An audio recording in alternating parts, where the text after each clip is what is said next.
so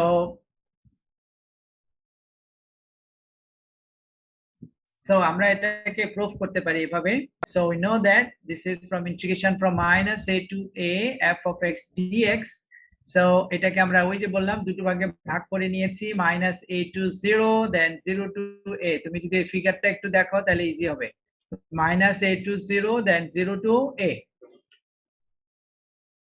ঠিক আছে কারো স্লাইড দেখতে অসুবিধা হলে আমাকে একটু বলতে হবে ওকে তাহলে এখন আমরা এইটাকে বললাম 0 to a f of x then this is minus a to 0 f of x অর্থাৎ আমাদের প্লাস সেটটা আমরা প্রথমে নিয়ে গেলাম তাহলে for the second integral on the right hand side তাহলে আমাদের এই যে ইন্টিগ্রালটা যেটা আছে এইটার জন্য আমরা একটু সাবস্টিটিউশন করেছি তাহলে সাবস্টিটিউশনটা কি যে x equal to যদি minus z হয়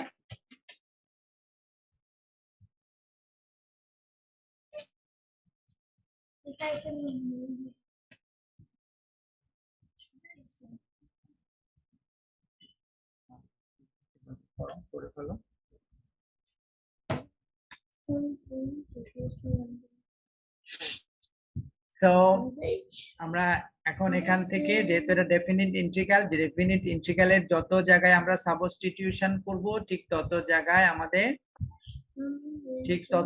আমাদের লিমিট চেঞ্জ করতে হবে ঠিক আছে আচ্ছা তাহলে x equal to 0 হলে z equal to 0 আবার x equal to 1 হলে z equal to 1 in that case so আমরা এই শুধু এই সেকেন্ডটাতে প্রথমটাতে কিন্তু আমরা চেঞ্জ করি নাই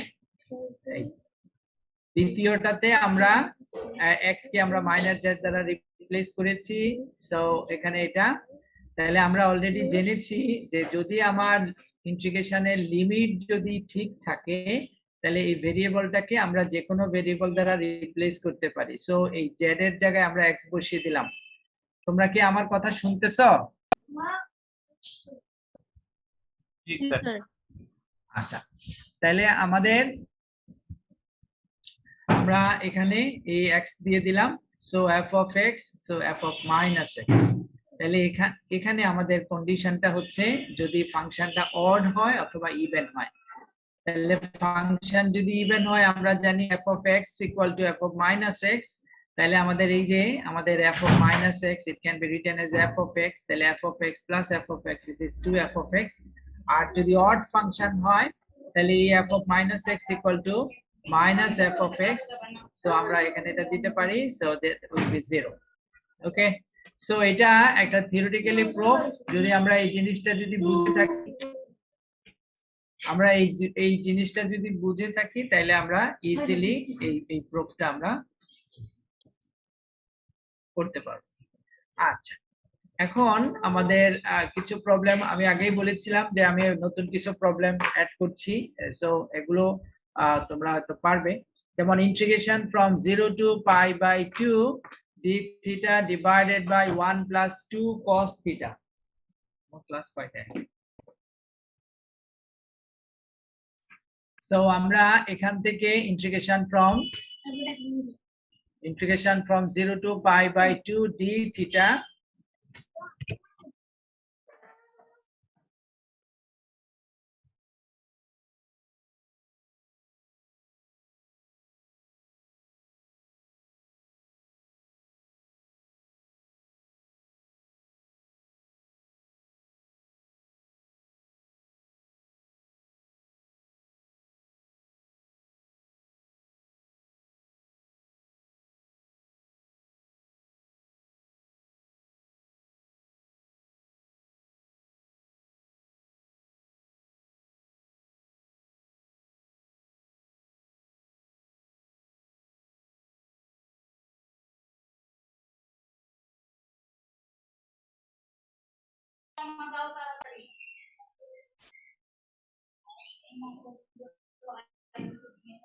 তাহলে আমরা এখান থেকে 1 plus 2 cos theta okay so this is d theta 1 plus 2 cos theta এই cos theta এর ফর্মুলাটা আমরা tan theta কে কনভার্ট করতে পারি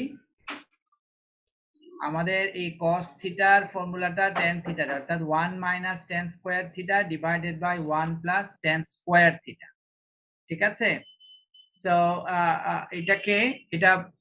এটা কিন্তু আমরা আমাদের ইন্টারমিডিয়েটে ফর্মুলাটা ছিল কিন্তু, অথবা আমাদের ট্রিগোনোমেট্রিতেও আছে যে cos থিটাকে আমরা tan থিটাতে নিতে পারি, sin থিটাকেও আমরা tan থিটাতে নিতে পারি। ওকে, তাহলে আমাদের এখানে হচ্ছে 1 - tan square theta divided by 1 plus, তাহলে 1 + tan স্কয়ার মানে হচ্ছে sec স্কয়ার থিটা, তাহলে এটা উপরে চলে আসবে আর এই জিনিসটা আমাদের নিচে রয়ে গেল। হ্যাঁ, দেন এটাকে আমরা এলসিএম বা লিস্ট কমন মাল্টিপল করলে এরকম হয়। সো এখানে আমরা সাবস্টিটিউট করলাম যে আমাদের tan theta by 2 = z, then this ওকাল। দেন আমাদের যেহেতু এটা একটা ডেফিনিট ইন্টিগ্রাল, তাহলে এখানে ইন্টিগ্রেশনের জন্য লিমিট চেঞ্জ করতে হবে। আমি লিমিট চেঞ্জটা আমি দেখাই নাই, তোমরা এটা নিজেরা করে নিবা। লিমিট চেঞ্জ পারা যাবে না? এই লিমিটটা চেঞ্জ করা পারা যাবে? আচ্ছা, তাহলে আমরা থিটা থেকে জেড এ আসি। ধরো এটা হচ্ছে আমাদের থিটা আর এটা হচ্ছে আমাদের জেড। এখন বলো, যদি আমার থিটার মান যদি 0 হয় তাহলে জেড এর মান কত হবে? অর্থাৎ আমরা এখানে যদি 0 বসিয়ে দেই তাহলে কত হবে জেড এর মান? থিটা যদি 0 হয় 0 হবে স্যার। তাহলে 0 হবে। ওকে, good.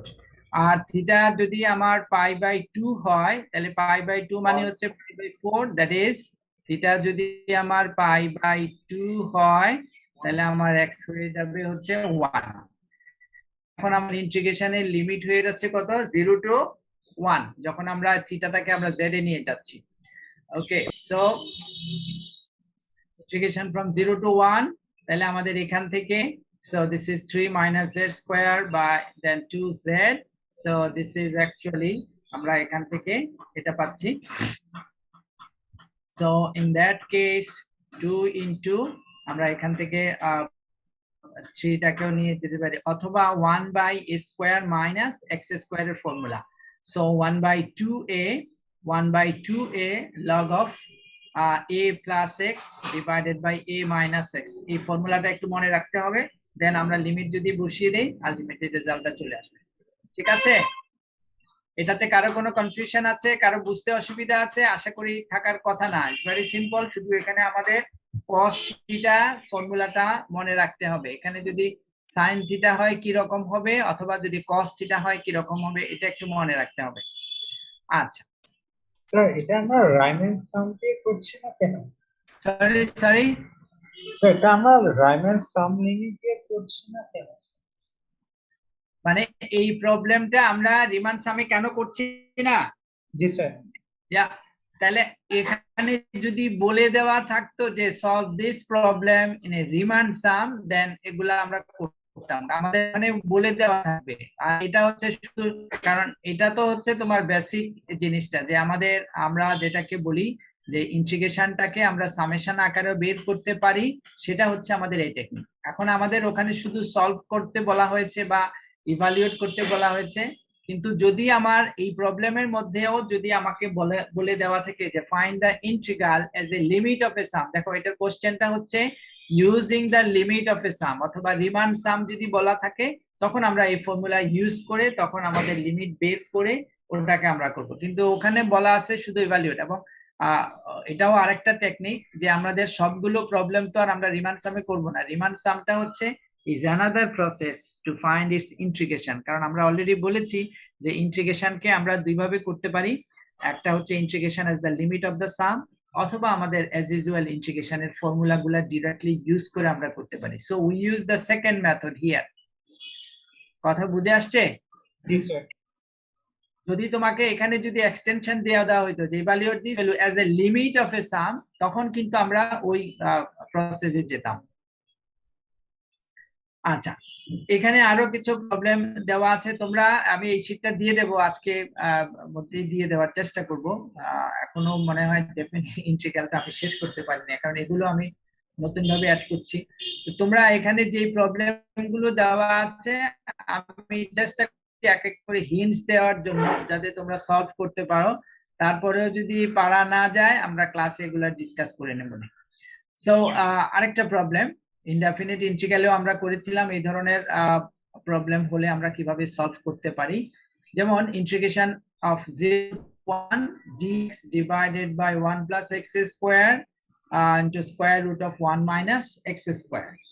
Okay, so in that case আমরা এখান থেকে একটা সাবস্টিটিউশন করতে পারি। সাধারণত রুটের ভিতরে যেটা আছে সেটাকে যদি আমরা x equal to যদি sin থিটা ধরি তাহলে বোঝাই যাচ্ছে 1 minus sin square theta, that is cos square, then cos theta, রুটের স্কয়ারে কাটা যাবে। হ্যাঁ, দেন আমরা এখান থেকে ওটার সলিউশন বের করা যাবে। তোমরা কি আমার জেনে কথাটা বুঝতেছো? স্যার আচ্ছা, তাহলে আমরা এখান থেকে dx equal to আমরা বলতে পারি this is actually dx equal to হচ্ছে তোমার cos theta d theta, and then limit আমরা চেঞ্জ করে নেব, থিটাতে গেলে আমাদের পাই বাই কিছু আসবে, আর এখানে 1 প্লাস sin স্কয়ার থিটা সেটাকে আমরা ইন্টিগ্রেশনের মাধ্যমে সলভ করতে পারবো। ঠিক আছে, দিস ইজ ইওর হোমওয়ার্ক। তোমরা একটু স্ক্রিনশট নিয়ে নাও এই প্রবলেমগুলার। এখানে কয়েকটা 4টা প্রবলেম দেওয়া আছে, অনেকগুলো আমি সলভ করে দেওয়ার চেষ্টা করেছি, যেগুলো নাই সেগুলো হচ্ছে আমরা পারবো, বাট এখানে হিন্টস দেওয়া আছে, এই হিন্টস গুলো একটু মনে রাখতে হবে। তোমরা একটু স্ক্রিনশট নিয়ে নাও এই প্রবলেমগুলোর। আচ্ছা, সেকেন্ড প্রবলেম হচ্ছে ইন্টিগ্রেশন ফ্রম 0 to 1। আমার কথা কি ক্লিয়ার?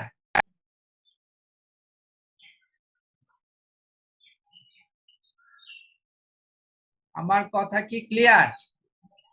জি স্যার। জি স্যার। আচ্ছা, লাইট ভালো না আজকে, যাই হোক। সো আমরা এখান থেকে এই যে দ্বিতীয় প্রবলেমটা, that is integration from 0 to 1 a square root of a plus x divided by a minus x। So এইটাকে আমরা কিভাবে করতে পারি দেখি, একটু কারো আইডিয়া আছে কিনা বলো তো দেখি, এটাকে আমরা সলভটা কিভাবে করতে পারি, এটার সলিউশনটা আমরা কিভাবে করতে পারি, কারো আইডিয়া আছে বলো।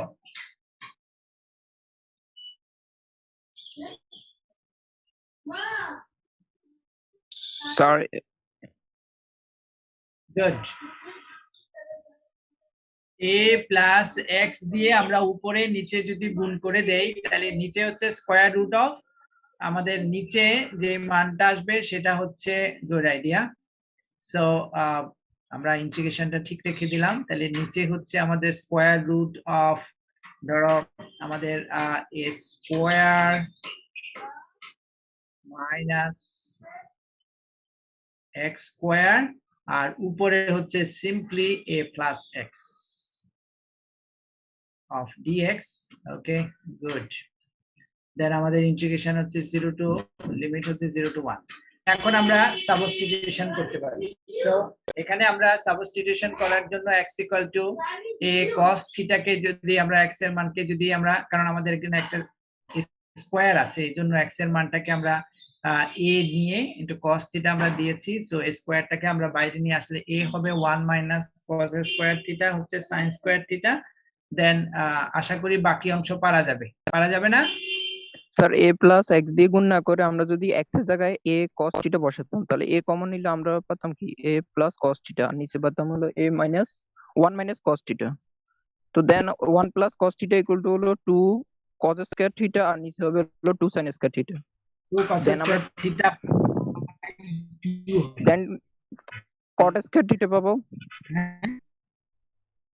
হ্যাঁ হ্যাঁ হ্যাঁ, cot স্কয়ার হবে, তখন তুমি ওটাকে এটা নিয়ে যাবা, হবে হবে, কোনো অসুবিধা নেই,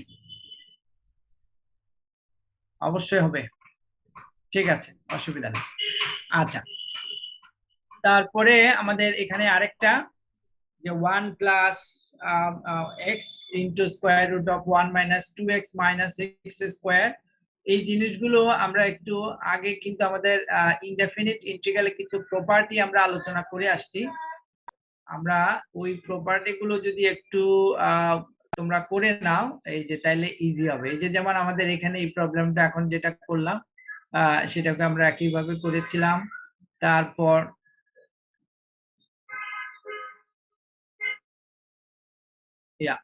এই যে আমাদের এখানে এই যে প্রবলেমটা, আমরা ইনডেফিনিট ইন্টিগ্রালে কিন্তু এই ধরনের একটা প্রবলেম আছে। সো এটার বেসিকটা হচ্ছে এই ধরনের, যে যদি আমার এই ধরনের ইন্টিগ্রেশন যদি থেকে থাকে তাহলে স্কয়ার রুটের বাইরে যে পোরশনটা আছে যে px প্লাস q, এইটাকে 1 বাই সাম ভেরিয়েবল দিয়ে যদি আমরা রিপ্লেস করি তাহলে কিন্তু ওটা হয়ে যায়। তাহলে এই নিয়মগুলো একটু খেয়াল রাখতে হবে। আমি কিছু নিয়ম দেওয়ার চেষ্টা করছি।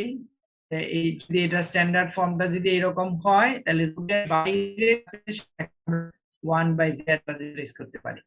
তারপরে ধরো এইরকম, এখন রুটটা যদি লিনিয়ার হয় আর রুটের বাইরে যদি কোয়াড্রাটিক হয়, সেই ক্ষেত্রে আমরা কিভাবে করতে পারি যে রুটের ভিতরে যে পোর্শনটা আছে সেটাকে আমরা স্কোয়ার টার্ম দিয়ে রিপ্লেস করতে পারি।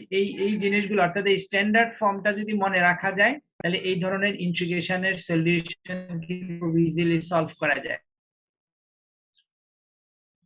ওকে, তারপর হচ্ছে এখানে আরেকটা রকম যে আমার এই আগেরটা ছিল ইন্টিগ্রেশনের ভিতরে অথবা ইন্টিগ্রেশনের বাইরে লিনিয়ার ছিল, হ্যাঁ, আরেকটা ছিল কোয়াড্রাটিক। এখন দুটোই কোয়াড্রাটিক, ইন্টিগ্রেশনের ভিতরেও আমার কোয়াড্রাটিক টার্ম, ইন্টিগ্রেশনের স্কয়ার রুটের বাইরেও আমার কোয়াড্রাটিক টার্ম।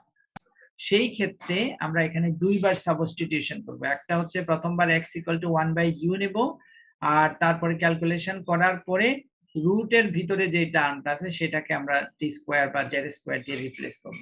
এই জিনিসগুলো একটু যদি মনে রাখা যায় তাহলে আমাদের যে কোনো ইন্টিগ্রেশনের সুবিধা হয়। তো এই ফর্মুলাগুলোর উপর বেসিস করে কিন্তু এই ডেফিনিট ইন্টিগ্রালের এই ফর্মুলাগুলো আসছে। যদি তোমরা একটু খেয়াল করো, এই যে আমাদের 1 + x square root of 1 + 2x - x square, তাহলে রুটের বাইরে যে লিনিয়ার টার্মটা আছে এই লিনিয়ার টার্মটাকে আমরা 1/z অথবা 1/u অথবা 1/t যেটা দিয়ে আমরা রিপ্লেস করি না কেন, দেন আমাদের এখান থেকে হবে, আমি কিন্তু এখানে লিমিটটা চেঞ্জ করি নাই, ডেফিনিট ইন্টিগ্রালের মধ্যে যত জায়গায় সাবস্টিটিউশন হবে ঠিক তত জায়গায় লিমিট চেঞ্জ করতে হবে, খেয়াল রাখতে হবে যেন। আচ্ছা, এটা আরেকটা প্রবলেম, এটাকে আমরা দুইভাবে করতে স্যার পারি। এটা লিমিট চেঞ্জ না করে আমি যদি x এর মান যেটা ধরছি ওটা যদি পুনরায় আবার বসাই দিই তাহলে লিমিট চেঞ্জ করা লাগবে না। হ্যাঁ, কোনটা কোনটা? যেটা আমি সাবস্টিটিউট করছিলাম ওটা যদি আবার হ্যাঁ, পুনরায় বসাই দিই তাহলে তো আমার লিমিট চেঞ্জ করা লাগবে না। না, তুমি এখানে এই মানটাকে যখন চেঞ্জ করে ফেলবা, তখন যেমন এখন তোমার x আছে, হ্যাঁ, চেঞ্জ করা লাগবে না কখন, যখন তুমি একবারে ডিরেক্টলি যদি মান বের করে লিমিট বসানোর পরে যদি মানটা বসিয়ে দাও। কিন্তু এখানে যদি ধরো এই মানটা এই লিমিট যেটা আছে এই লিমিটটা হচ্ছে x এর জন্য। So whenever you substitute this portion 1 + x = 1/t, অর্থাৎ আমার এখন কিন্তু ভেরিয়েবলটা চেঞ্জ হয়ে গেল আমার t এর জন্য, তখন কিন্তু এই লিমিটটা t এর জন্য অ্যাপ্রোপ্রিয়েট হবে না। সো এই জন্য এই সাবস্টিটিউশন করার পরে যদি আমি টি তে নিয়ে যাই তাহলে লিমিট চেঞ্জ করতে হবে। এখন তোমার প্রশ্ন হচ্ছে যে আমার এই টিটাকে দিয়ে যদি আবার ডিরেক্টলি যদি মান বসিয়ে দেই নাকি? জি স্যার, টি এর মানটা যদি আমি বসাই দিই তাহলে তার লিমিট চেঞ্জ করা লাগবে না। কোথায় বসাবা?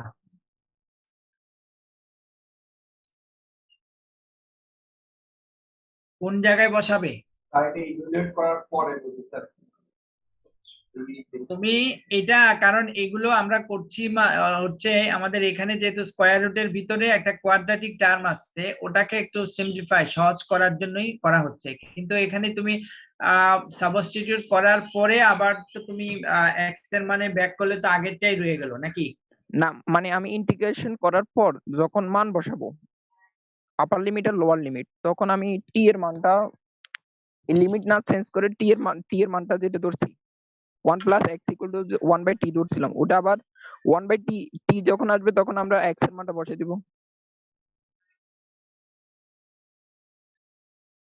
হ্যাঁ, দেওয়া যাবে, কোনো অসুবিধা নেই, কিন্তু সেটা তো তোমাকে আলাদাভাবে করে লিমিট বসিয়ে তারপর বসা যাবে না। আমি বলতে চাচ্ছি যদি এইটার মধ্যে যদি আমি 1 + x = যদি t বসিয়ে দেই, কারণ এটা সরাসরি তো আমাকে করা যাচ্ছে না, কারণ এখানে হয়তো দেখা যাবে যে এই t যেটা আছে এই টিটা হয়তো উপরে এই t ক্যান্সেল হয়ে তখন দেখা যাবে যে নিচে শুধুমাত্র স্কয়ার রুটের টার্মটা থেকে যাবে। হ্যাঁ, টি যদি এটাতে যদি বসিয়ে দাও, অর্থাৎ টি যদি এক্স এর পরিবর্তে বসে তখন কিন্তু, আর যদি একবারে ক্যালকুলেশন করে বসিয়ে দাও তাহলে কিন্তু তোমার লিমিট চেঞ্জ না করলেও চলবে। আচ্ছা, আমি তোমাকে একটা একটা এক্সাম্পল আছে কিনা করা আমি জানি না, দেখি একটু আছে কি।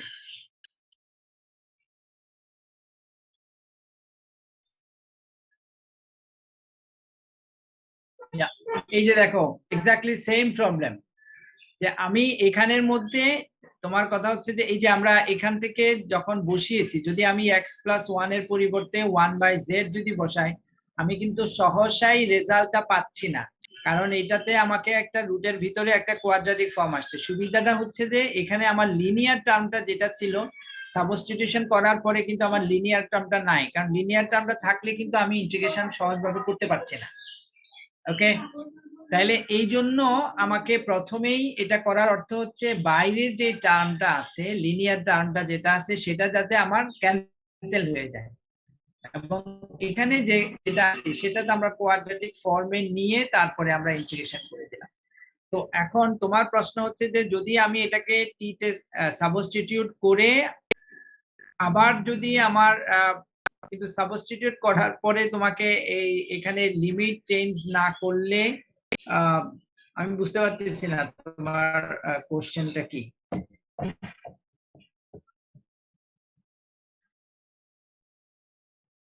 তুমি যদি এখানে এটাকে সরাসরি করে ক্যালকুলেশন করে একবারে ইন্টিগ্রেট করে যদি বসাতে পারো তাহলে লিমিট চেঞ্জ করার দরকার নাই, কিন্তু যদি তোমার এই সাবস্টিটিউশনের পরে যদি এই প্রবলেমের মধ্যে যদি বসা, তখন কিন্তু তোমাকে ইন্টিগ্রেশন লিমিট চেঞ্জ করতে হবে। সাবস্টিটিউট করাটা কি আমরা স্যার এটাকে মানে এটাকে ছোট করতে সহজ করে দিতেছি, দেন সহজ করার পর যখন আমি এটাকে ইন্টিগ্রেশন করছি তখন তো আর স্যার আমি জেড এর একটা ইন্টিগ্রাল পাইছি জেড এর সাপেক্ষে, তখন আমি জেড এর যে এক্স এর যে মানটা ধরছিলাম ওটা আমরা আবার বসাই দিলাম। হ্যাঁ হ্যাঁ হ্যাঁ হ্যাঁ হ্যাঁ, ঠিক আছে ঠিক আছে, বসাই দিলা, তখন তোমার লিমিটটা আসবে, রাইট, তখন তোমার আইডিয়া মানে এইটাতে আসছো, তো এখানে আসার পরে বা এই জায়গায় আসার পরে তুমি তখন তো দেখবে যে আরো জটিল হবে, কারণ তুমি ধরো এই যে জেড ইকুয়াল টু তুমি ধরছো x+1 ইকুয়াল টু জেড, তখন যদি তুমি আবার বসিয়ে দাও সেটাতে সেটাকে হয়তো তোমাকে এই এই যে a square minus x square ফর্মে নিয়ে আসতে হবে। আসার পরে অর্থাৎ তোমার এইখানে আমি এতক্ষণে তোমার কথাটা বুঝতে পেরেছি, অর্থাৎ তুমি বলছো যেখানে ক্যালকুলেশন করার পরে আমার এটা এই যে জেড যেখানে আসছে, এখন জেড এর পরিবর্তে আমি মানটা বসিয়ে দিলাম সাপোজ, ওকে গুড, তাহলে আমি যদি এখানে জেড যদি বসিয়ে দিই তাহলে জেড ইকুয়াল টু হচ্ছে আমার 1/x+1, রাইট, কারণ তুমি এক্স এ গেলে তাহলে x+1, সরি, তাহলে এখানে যদি তুমি x+1 দাও তাহলে দেখবা যে এখানে আমার এই যে স্কয়ার টার্মটা অত ইজিলি হয়তো করা যাবে না, যে কনস্ট্যান্ট টার্ম করা যায়, করতে পারবা, কোনো অসুবিধা নেই। স্যার এখন তো ডিজেটও চেঞ্জ করতে হবে। হ্যাঁ ডেফিনেটলি, না এই জন্য বললাম যে আসলে লিমিট চেঞ্জ করলে ইজি হবে, কারণ আদারওয়াইজ তুমি যখন এটা করলে এখন তুমি যদি আবার বলো যে না আমি আবার মানে মানটাকে রিটার্ন করতে চাই, তাহলে করলে এখানে জেড এর পরিবর্তে x+1 বসাতে হবে এবং এটাকে ডিফারেন্সিয়েশন, তাহলে ডিফারেন্সিয়েশন করলে দেখবা যে এটা আরো জটিল বাই x+1 হোল স্কয়ার চলে আসবে। So how you can handle this term, so তুমি একটু ট্রাই করে দেখতে পারো, পারা যাবে না যে সেরকম না, পারা যাবে, কিন্তু আমার মনে আরো কঠিন। আর এটা একবারে ইভালুয়েট করার পর তো ডিজেট আর থাকবে না, একদম ইন্টিগ্রেশন করার পর আর ডিজেট থাকবে না। হ্যাঁ ইন্টিগ্রেশন করার পর ডিজেট থাকবে না, তখন তো তুমি দিতে পারো, ঠিক আছে। আমি তো তুমি যদি ইন্টিগ্রেশন করার পরে যদি লিমিট একবারে বসিয়ে দাও তাহলে হয়তো চেঞ্জ করা লাগবে না, কিন্তু যদি তুমি জেড এর রেসপেক্টে যদি ইন্টিগ্রেশন করো তাহলে যখন ইন্টিগ্রেশন করবা তখন তো তোমাকে তাহলে তুমি লিমিট কার মান বসাবে, এই জেড এর যখন করেছো সেটার ইন্টিগ্রেশন 0 to 1 এর জন্য নয়, কারণ তোমার যখন 0 to 1 লিমিট ছিল সেটা ছিল x এর জন্য। So whenever you change this limit for x+1 equal to 1/z, this limit is no more for z. Anyway, তুমি একটু খেয়াল করতে পারো, যদি হয় ভালো, অসুবিধা নেই, করা যাবে। আচ্ছা, তাহলে এখানে আরেকটা প্রবলেম আছে, সেটাকে আমরা কি বলে এটাকে পার্শিয়াল ফ্র্যাকশন দিয়েও করা যায়, হ্যাঁ, অথবা এটাকে সরাসরি আমরা এইভাবে করে নিলাম, দেন এখান থেকে তো easy integration of 1/x² + s² that is tan inverse x/a, সেটা পারা যায়। আচ্ছা, এই ধরনের প্রবলেমগুলো আমরা আগেও করেছি, এগুলা ওই যে x minus alpha then beta minus x, এটা দুই ভাবে করা যায়। আমাদের এখানে আরেকটা টেকনিক এখানে দিয়েছি, একটা বইয়ের মধ্যে আমি পেয়েছি, সো এইভাবেই আমি দিয়েছি যে x equal to alpha of cos square theta plus beta into sin square theta. Then এখান থেকে আমি এক্স মাইনাস আলফা বের করব, দেন বিটা মাইনাস এক্স, এই দুটো মান বের করার পরে যখন আমরা বসিয়ে দেব তখন এটার সলিউশনটা ইজি হবে। এটা হলো একটা প্রসেস। আরেকটা প্রসেস আমরা ইনডেফিনিট ইন্টিগ্রালে করেছিলাম, আমি কোথায় জানি করেছি, আছে কিনা।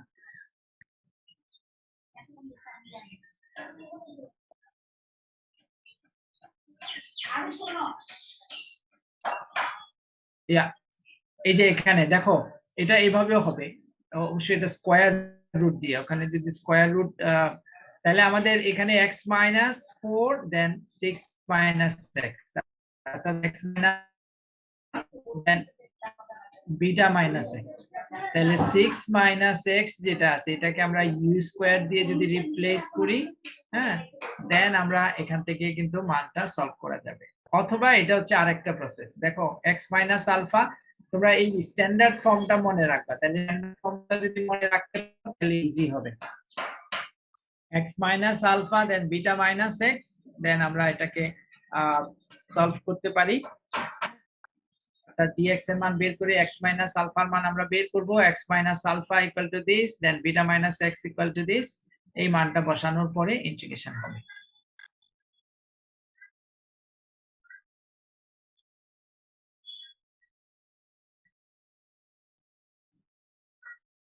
এই প্রবলেমগুলা একটু নিজেরা সলভ করার চেষ্টা করবে প্লিজ, আমি আবারও বলছি তোমরা একটু স্ন্যাপশট নিয়ে নাও, এই যেগুলো কঠিন আমি তো অলরেডি হিন্ট দিয়েছি, সুতরাং এটা ওই যে ও বললো তোমরা অন্য নিয়মেও করতে ট্রাই করতে পারো,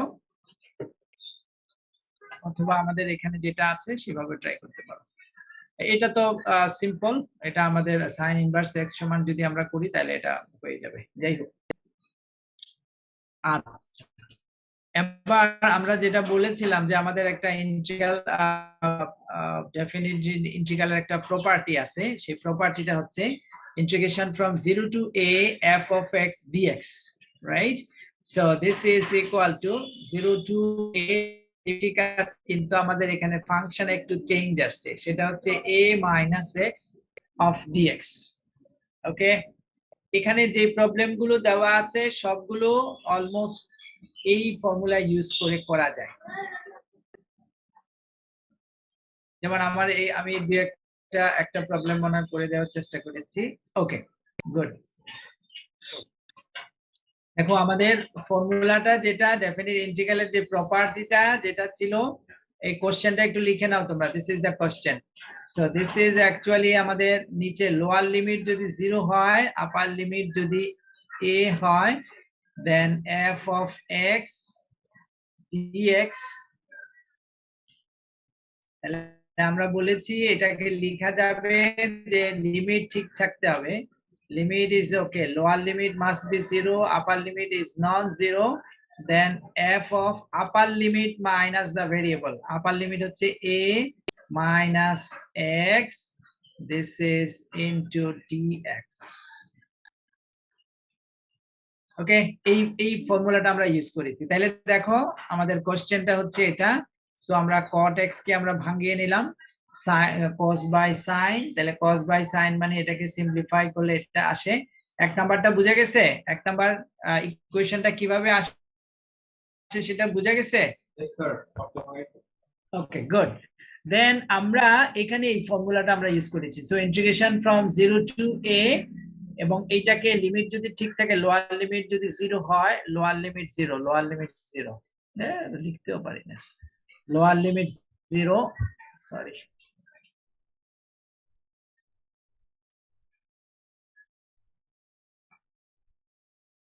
লোয়ার লিমিট 0। তাহলে এখন দেখো এই যে এক্স্যাক্টলি দেখো, তাহলে আমাদের লিমিট ঠিক আছে, so limit upper limit minus variable, upper limit minus variable, upper limit minus variable.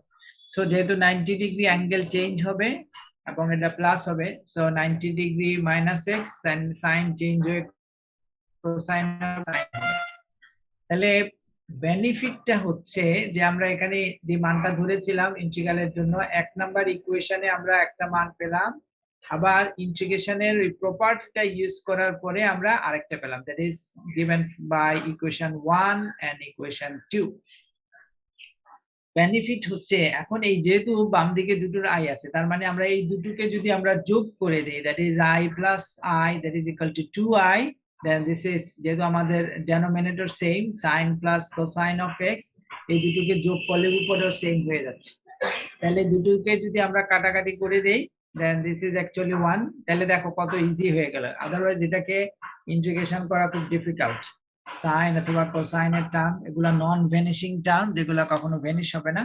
So this is actually π/2। ওই যে আমাদের বাম দিকে 2i ছিল, সো আমরা বের করব i এর মান, বিকজ আমাদের i এর মান এখানে বের করতে বলা হয়েছে। So i equal to actually π/4।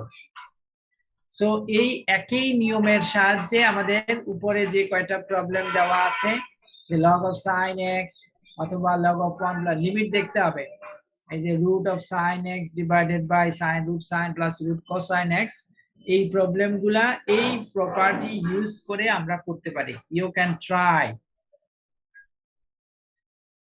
ঠিক আছে? আচ্ছা, এখানে আরো কিছু প্রবলেম দেওয়া আছে, তোমরা এগুলো একটু ট্রাই করবে সলভ করার জন্য। যেমন এই দুটো আলাদা নিয়ম, আমরা একটু আগে ওই যে কোসাইনের একটা ফর্মুলা দিয়ে করে আসছিলাম, ওটা দিয়েও করা যাবে। আর এই যে tan x যেটা, এটা ওই ফর্মুলা দিয়ে। এখন আমরা যেটা করলাম দেখো, এই যে tanটাকে আমরা sin এবং কোসাইনে যদি ভাঙিয়ে ফেলি, তাহলে আমাদের এই রকম আসছে।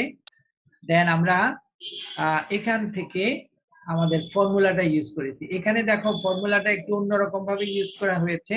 আমরা এতক্ষণ বলে আসছিলাম যে লোয়ার লিমিট যদি 0 হয়, তাহলে লোয়ার লিমিট যদি 0 না হয়, এটাকে যদি আমরা a ধরি, আপার লিমিটটাকে যদি আমরা b ধরি, তাহলে function of a plus b minus the variable, a plus b minus the variable, তাহলে এখানে আমাদের π/6 প্লাস π/3 যদি হয়, দ্যাট ইজ অ্যাকচুয়ালি কত হবে, π/2 হয়ে যাবে, ঠিক আছে? অর্থাৎ 90 ডিগ্রি। তাহলে দেখবা যে আমাদের এখানে এখানে যে কোসাইন আছে ওটা সাইন হয়ে যাবে। তাহলে ওই দুটোকে আগের মতোই, আগের ফর্মুলাটা যেরকম, যে এটার মধ্যে যদি আমরা করি, তাহলে দেখা যাবে যে কোসাইন x আসবে 2 নাম্বার ইকুয়েশনে। আমি এখানে try to solve, I am not finish yet. So then এটা করা যাবে, তোমরা একটু ট্রাই করে দেখবা। এই যে এটাও একই নিয়মে করা করে দেওয়া আছে। এগুলা আমি নিয়েছি দাস এন্ড মুখার্জির যে ইন্টিগ্রাল ক্যালকুলাস বইটা আছে, ওখান থেকে আমি এই প্রবলেমগুলো নিয়েছি, তোমরা একটু ট্রাই করে দেখতে পারো, ঠিক আছে? আচ্ছা, তো এখানে আমার মনে হয় আমি মোটামুটি ভালোই প্রবলেম অ্যাড করেছি। সো তোমাদের পরীক্ষার জন্য এই ফর্মুলাগুলা এখানে যেগুলো করা আছে, এখানে যে প্রবলেমগুলো আমি অ্যাড করেছি, ট্রাই টু সলভ দোজ। কোনো প্রবলেম বাদ দেওয়া যাবে না। আমি বলেছি ইন্টিগ্রাল ক্যালকুলাস কিন্তু খুব ইজি, কিন্তু এখানে সবগুলো মেথড যখন একসাথে করবা তখন কিন্তু আসলে ফর্মুলাগুলো মনে থাকে না। সো এই জন্য আমাদের এই প্রবলেমগুলো একটু সলভ করতে হবে, মনে রাখবা একটু ভালো করে যে আমরা কিভাবে সলভ করতে পারি। যেমন এই প্রবলেমটার ক্ষেত্রে আমাদের একটু সাবস্টিটিউশন করা লাগবে, হ্যাঁ, দেন আমাদের আগের মতো ফর্মুলা।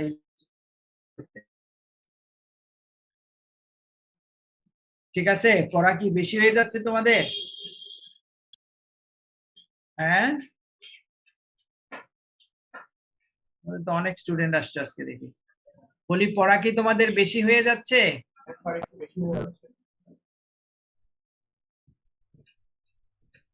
আচ্ছা,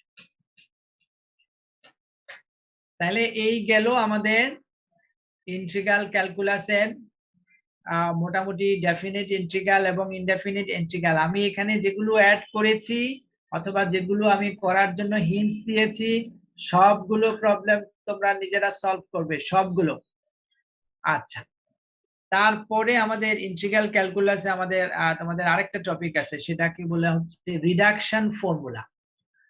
রিডাকশন ফর্মুলা, তাহলে রিডাকশন ফর্মুলাটা কি? রিডাকশন ফর্মুলাটা হচ্ছে কোনো ইন্টিগ্রেশন আছে যেটাকে আমরা অ্যাকচুয়ালি আমরা ইন্টিগ্রেশন করতে পারি, বারবার করতে পারি, কিন্তু ইজ নট ফিনিশ ইয়েট। যেমন ধরো আমাকে বলা হলো যে e two the power mx কথার কথা, হ্যাঁ, into sin x e to the power mx into sin x of dx। এটা ডেফিনিট হতে পারে, ইনডেফিনিট হতে পারে, নো প্রবলেম। এখন দেখো এই দুটো টার্মে কিন্তু নন ভ্যানিশিং টার্ম। নন ভ্যানিশিং বলতে আমরা বুঝাচ্ছি যে আমি সারা জীবন এই দুটোর ইন্টিগ্রেশন বা ডিফারেন্সিয়েশন করে যেতে পারবো, কিন্তু that will not be finish yet. এটা কখনোই শেষ হবে না, কারণ সাইন কে করলে কোসাইন আসবে অথবা কোসাইন কে করলে সাইন আসবে, এক্সপোনেনশিয়াল আর সেম। সো এই ক্ষেত্রে এটার একটা মান আমরা বের করার জন্য এক ধরনের ফর্মুলা আমরা ইউজ করে থাকি, যেটাকে আমরা বলি রিডাকশন ফর্মুলা। আমার কথা শোনা যাচ্ছে? জি স্যার। ওকে, গুড। তাহলে রিডাকশন ফর্মুলাটা কি? সাধারণত যে সমস্ত ফাংশনে ইন্টিগ্র্যান্ড, যেটাকে আমরা ইন্টিগ্রেশন করব, এটার নাম হচ্ছে ইন্টিগ্র্যান্ড। এই যে এই ফাংশনটা তুমি ধরো প্রোডাক্ট ফাংশন অর্থাৎ ইউ এবং ভি, ইউ ভি কে যদি ইন্টিগ্রেশন করো, এটা সারা জীবন করেই যাবা, কিন্তু তোমার কাছে কোনো আউটপুট আসবে না, কারণ ইজ নট ফিনিশ ইয়ার। তো সেই ক্ষেত্রে আমরা ইনিশিয়ালি ওটার একটা মান ধরে ওটার একটা ইন্টিগ্রাল একটা ভ্যালু বের করি। এই ধরনের কিছু প্রবলেম আমরা এই চ্যাপ্টারে করব। তাহলে এটার নাম হচ্ছে রিডাকশন ফর্মুলা। তোমরা নেটেও সার্চ দিয়ে দেখতে পারো, হ্যাঁ, সার্চ করলে হয়তো পেয়ে যাবা। So this is the first problem is for you. এটা তোমাদের জন্য রয়ে গেল, এটা তোমরা একটু দেখে নেবা। সেকেন্ড একটা প্রবলেম হচ্ছে যে ইফ আই এন, আমরা এতক্ষণ করে আসছিলাম শুধু আই, এখন এটাকে এন দিয়ে বোঝানো হয়েছে যে এটাকে আসলে একটা এন পাওয়ার আছে, হ্যাঁ, সেটাকে। So I N equal two 0 to a square minus x square to the power n of dx, right? So এইটাকে যদি আমরা ইন্টিগ্রেশন যদি করি, তাহলে অ্যাকচুয়ালি আমাদের মানটা কি রকম আসবে? ওকে, তাহলে এখন দেখো এটাকে যদি আমরা ইন্টিগ্রেশন করি, so this is actually আমাদের square minus x square to the power n of dx।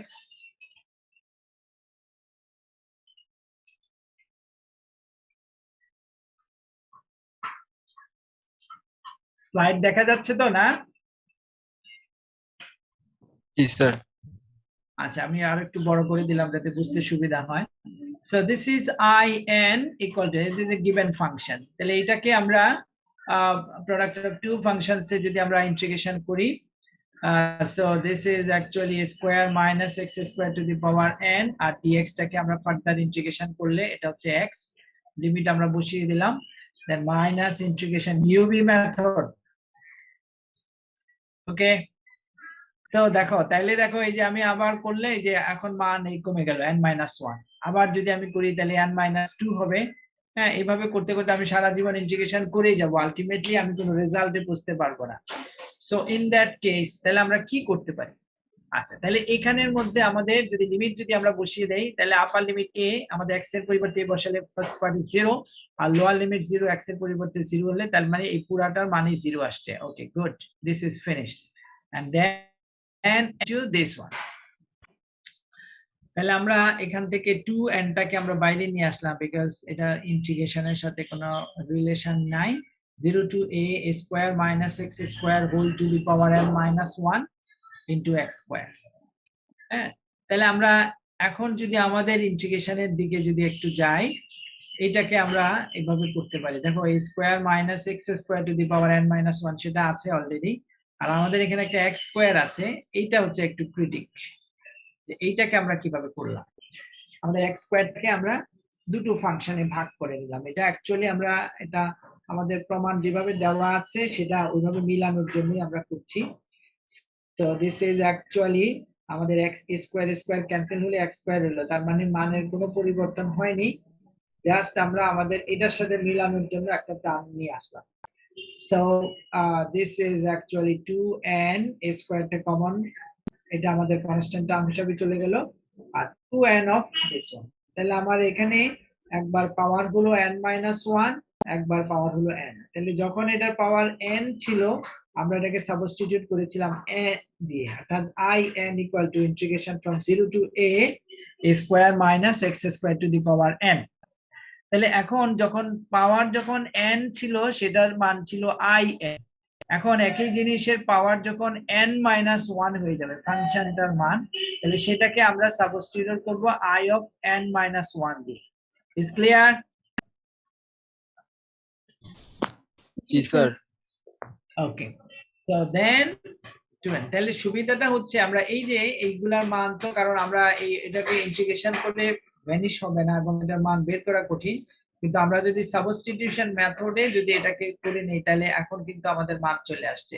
তাহলে in that case so this is i n, আমরা i n টাকে একসাথে নিই, বাম দিকে একটা i n আছে, ডান দিকে আরেকটা i n পেয়েছি, দুটো i n কে যদি একসাথে নেই তাহলে i n এখানে হচ্ছে এটার কোএফিসিয়েন্ট হচ্ছে 2n আর এটার কোএফিসিয়েন্ট হচ্ছে 1, so that is 2n plus 1 of 2n is square of I of n minus 1. So in that case I n equal to 2n square divided by 2n plus 1, এটাকে just হ্যাঁ। তো এটা একটা সুবিধা যে আমাদের এই রিডাকশন ফর্মুলা দিয়েও আমরা আমাদের প্রবলেমগুলো সলভ করতে পারি।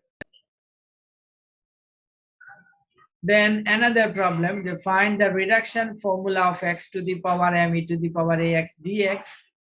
এই ফর্মুলাটা ইউজ করে আমাদেরকে বলা হচ্ছে, এখন একটা ডেফিনিট ইন্টিগ্রাল দেওয়া আছে with x to the power 4, এখানে m ছিল, এখন m এর জায়গায় 4 দেওয়া হলো, হ্যাঁ সেটার মান কত হবে সেটা করতে নিজেরা একটু ট্রাই করবে, ওই যে এটার মতো করলে হয়ে যাবে x to the power m e to the power x। আচ্ছা, এবার আসো পরের আরেকটা problem. So this is actually I am equal to 0 to infinity e to the power minus x sin to the power m x dx. Then prove that this equal to this. এবং যদি আমরা এটা বের করতে পারি তখন বলা হচ্ছে যে আমাদের i m দেওয়া আছে, তো i 4 এর মান কত হবে। সো আমরা প্রথমেই যেটা দেওয়া আছে সেটা i m integral of m দিয়ে আমরা যেটা দেওয়া আছে সেটা মান আমরা ধরে নিলাম, এখানেও দুটো নন ভ্যানিশিং টার্ম এক্সপোনেনশিয়াল এবং সাইন, সো ইউবি মেথডে আমরা অ্যাপ্লাই করে দিলাম integration of u then v dx then minus, হ্যাঁ দেন আমাদের লিমিট যদি বসিয়ে দেই তাহলে প্রথমটার জন্য আমাদের পুরাটাই 0 হয়ে যাবে।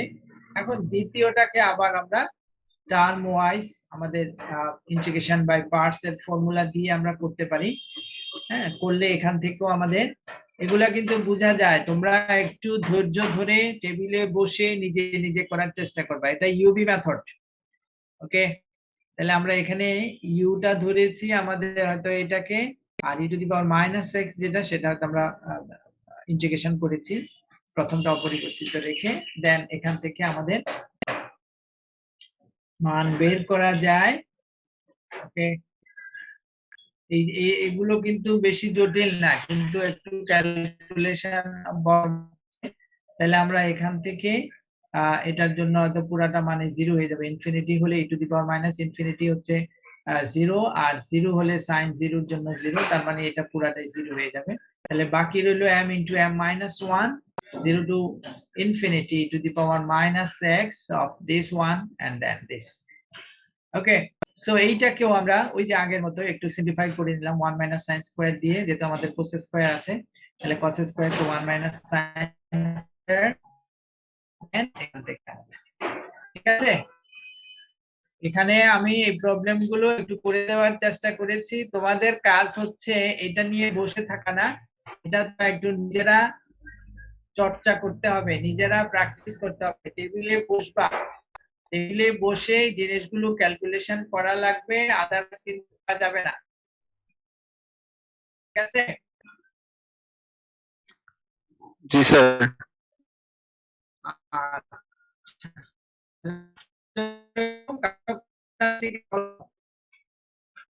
তোমরা যদি চাও তাহলে আমি বোর্ডেও করতে পারতাম, কিন্তু আমাদের এখন নেটে খুব ডিস্টার্ব করে, বাট আমার মনে হয় তোমরা যদি ইচ্ছে করো, যদি চাও তাহলে আমি বোর্ডেও করাই দিতে পারি এই প্রবলেম গুলো, কারণ এগুলো বুঝা যায় আর কি মোটামুটি, ঠিক না।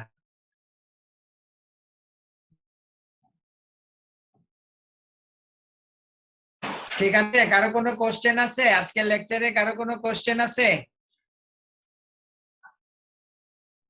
স্যার আচ্ছা, তার মানে আমরা বুঝতে পেরেছি না? আমি দেখি হয়তো তোমাদের এই সপ্তাহের মধ্যেই আমাদের ডিফারেনশিয়াল ক্যালকুলাসে একটা অ্যাসাইনমেন্ট যাবে, তোমরা ওটা একটু সলভ করে দেওয়ার চেষ্টা করবে, ঠিক আছে? ইন্টিগ্রাল ক্যালকুলাস শেষ করার পরে আমরা ডিফারেনশিয়াল ইকুয়েশনে যাব, দ্যাট উইল বি ফাইনাল। ঠিক আছে, সবাই ভালো থাকো, সুস্থ থাকো, আল্লাহ হাফেজ। আসসালামু আলাইকুম। ওকে, বেস্ট অফ লাক। ওয়ালাইকুম আসসালাম ওয়া রাহমাতুল্লাহ।